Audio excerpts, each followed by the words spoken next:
Ahoj, dnes som si pre vás pripravila recept na cestoviny so zeleninou v syrovej omáčke. Zoznam všetkých potrebných surovín nájdete ako vždy v popise videa. Začnete tak, že dáte variť cestoviny.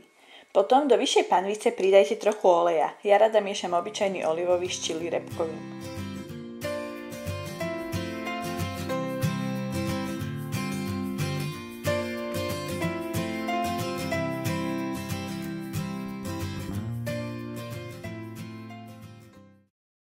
Tak pridajte zeleninu. Ja osobne používam mrazenú, ale kľudne môžete použiť aj čerstvú. Môžete ju osoliť a okoreniť, tak zeleninu poduste asi 5 minút.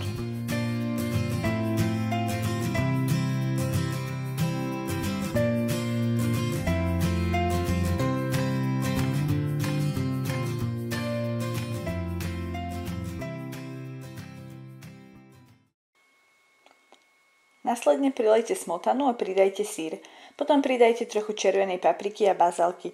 Omáčku várte, pokiaľ sa syr nerozpustí.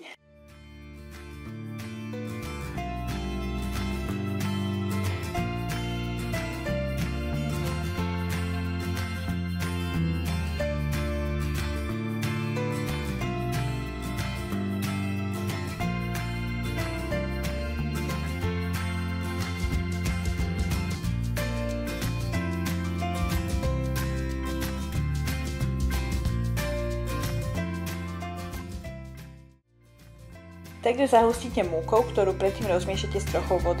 Povarte ju ďalšie približne 2 minúty a omáčka je hotová.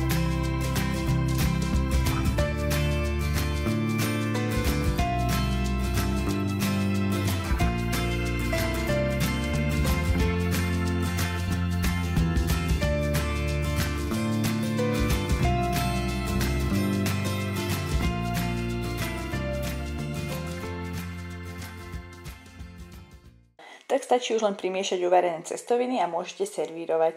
Ak sa vám toto video páčilo, môžete ho označiť lajkom alebo mi dajte vedieť v komentároch. No a to je na dnes odo mňa všetko a my sa vidíme pri ďalšom videu.